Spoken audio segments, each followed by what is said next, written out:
বক্তব্য রাখার জন্য আহ্বান জানাচ্ছি বিরোধী দলীয় চিফ হুইপ মোহাম্মদ নাহিদ ইসলাম, 184, ঢাকা 11। বক্তব্য রাখুন। বিসমিল্লাহির রহমানির রহিম। ধন্যবাদ মাননীয় স্পিকার। জুলাই গণ অভ্যুত্থান এবং জুলাই যোদ্ধাদের উপর আনীত শোক প্রস্তাবের উপর আলোচনা করার সুযোগ দেওয়ার জন্য।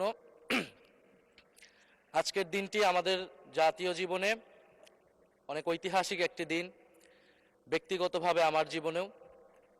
2024 সালের 5ই আগস্ট তথা 36শে জুলাই শাহবাগ থেকে ছাত্র জনতার মিছিল নিয়ে আমি এবং আমার সহযোদ্ধারা এই জাতীয় সংসদের প্রাঙ্গণে আমরা এসেছিলাম।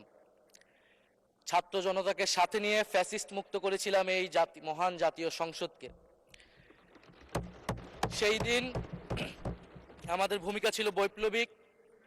আজকে একটা ভিন্ন প্রেক্ষাপটে গণতান্ত্রিকভাবে নির্বাচিত হয়ে আজকের এই মহান জাতীয় সংসদে কথা বলতে পারছি, সেজন্য মহান আল্লাহ তাআলার কাছে এবং জুলাই গণ অভ্যুত্থানের সকল শহীদদের কাছে কৃতজ্ঞতা প্রকাশ করছি।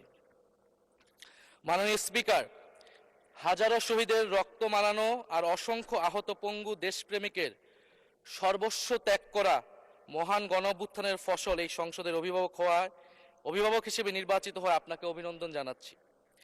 মাননীয় সংসদ নেতা, মাননীয় বিরোধী দলীয় নেতা এবং মাননীয় বিরোধী দলীয় উপনেতা এবং সকল মাননীয় সংসদ সদস্যদেরও অভিনন্দন জানাই। আমি শ্রদ্ধার সাথে স্মরণ করছি আমার সেই ভাই বোনদের যারা নিজের বুক বুলেটের সামনে উন্মুক্ত করে দিয়ে আমাদের আবারও স্বাধীন করে নিজেরা স্মৃতি হয়ে গিয়েছেন। আমরা তাদের শাহাদাত কবুলের জন্য মহান আল্লাহর কাছে দোয়া করছি। একই সাথে আহত ও পঙ্গু জুলাই যোদ্ধা ভাই বোনদের প্রতি আমার সবটুকু আবেগ, শ্রদ্ধা আর ভালোবাসা দিয়ে কৃতজ্ঞতা জানাচ্ছি। তাদের সুস্থতা কামনা করছি। তাদের অমূল্য জীবন, রক্ত আর অপরিসীম ত্যাগের ফলে আমরা আজ সংসদ সদস্য। 24-এর গণ অভ্যুত্থানের বৈষম্য বিরোধী ছাত্র আন্দোলনের নেতৃত্বে অংশ নিয়েছিল ছাত্র, শ্রমিক, কৃষক, শিক্ষক, অভিভাবক, সাংস্কৃতিক কর্মী, আলেম সমাজ, তরুণ সেনা অফিসার ও সৈনিকগণ ও প্রবাসী বাংলাদেশি ভাই ও বোনেরা। অভ্যুত্থানে গুরুত্বপূর্ণ ভূমিকা রেখেছে আমাদের নারী সমাজ, সামনে থেকে নেতৃত্ব দিয়েছে ও নির্যাতিত হয়েছে। আন্দোলনে প্রাইভেট বিশ্ববিদ্যালয়, মাদ্রাসা ও স্কুল কলেজের ছাত্রছাত্রীদের ভূমিকা ছিল তাৎপর্যপূর্ণ।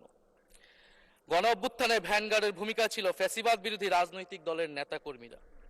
স্মরণ করছি ছাত্রদল, ছাত্র শিবির, ছাত্র শক্তি, ছাত্র অধিকার পরিষদ এবং বিভিন্ন ইসলামপন্থী ও বামপন্থী ছাত্র কর্মীদের যারা সাহসিকতার সাথে লড়াই করেছিল বৈষম্য বিরোধী ছাত্র আন্দোলনে। মাননীয় স্পিকার, 24 মানে কেবল 24 না, এর পিছনে রয়েছে বিশাল প্রেক্ষাপট।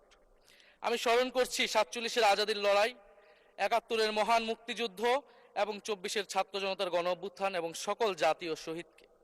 এ সকল ঐতিহাসিক জাতীয় সংগ্রামের ধারাবাহিকতায় আজকের বাংলাদেশ গৌরব নিয়ে দাঁড়িয়ে আছে। স্মরণ করছি পিলখানা হত্যাকাণ্ডের শহীদ, শাপলা হত্যাকাণ্ডের শহীদ, মোদী বিরোধী হত্যাকাণ্ডের শহীদ, ফ্যাসিস্ট আমলে গুম হওয়া ব্যক্তিদের স্মরণ করছি।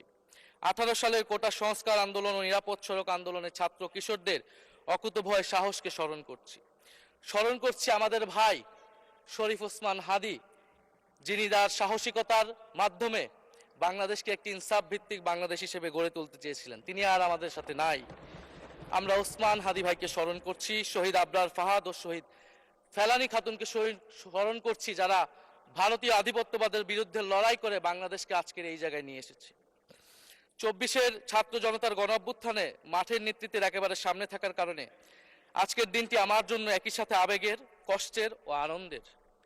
আমাদের সংগ্রামের সাথী শহীদ আবু সাইদ, শহীদ মুগ্ধ, শহীদ ওয়াসিম, 4 বছরের শিশু আহাদ, 6 বছরের শিশু রিয়া গোপ সহ প্রায় 150 শিশু শহীদ। মাননীয় স্পিকার, পুলিশের এপিসি থেকে ফেলে দেওয়া শহীদ ইয়ামিন, সাভারের আশুলিয়ায় ভ্যানের উপর জীবন্ত অবস্থায় আগুনে পুড়িয়ে মারা কিশোর শহীদ সজল সহ অগণিত মানুষের স্মৃতি আমাকে প্রচন্ডভাবে নাড়া দিচ্ছে। মাননীয় স্পিকার, আপনি মাননীয় সংসদ নেতা, বিরোধী দলীয় নেতা সহ সংসদের সকল সদস্য এবং আপনার মাধ্যমে দেশবাসীর উদ্দেশ্যে আরো স্মরণ করিয়ে দিতে চাই মাকে উদ্দেশ্য করে লেখা চিঠি 10ম শ্রেণীর ছাত্র শহীদ আনাসের, যিনি বলেছিলেন, একটি প্রতিবন্ধী কিশোর, 7 বছরের বাচ্চা ল্যাংড়া মানুষ যদি সংগ্রামে নামতে পারে তাহলে আমি কেন বসে থাকবো ঘরে? একদিন তো মরতেই হবে, তাই মৃত্যুর ভয় করে স্বার্থপরের মতো ঘরে বসে না থেকে সংগ্রামে নেমে গুলি খেয়ে বীরের মতো মৃত্যু অধিক শ্রেষ্ঠ।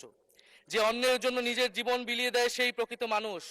আমি যদি বেঁচে না ফিরি তবে কষ্ট পেও না, গর্বিত হয়েও জীবনের প্রতিটি ভুলের জন্য ক্ষমা চাই। আনাস তার মাকে এই চিঠি লিখে রাস্তায় নেমে গিয়েছিলেন, শহীদ হয়েছিলেন মাননীয় স্পিকার, যাদের আত্মত্যাগের কারণে আজকে আমরা এখানে বসে কথা বলতে পারছি। মাননীয় স্পিকার, জুলাই গণঅভ্যুত্থানের সাথে জড়িয়ে আছে দেশনেত্রী বেগম খালেদা জিয়ার সংগ্রাম ও তার আত্মত্যাগ।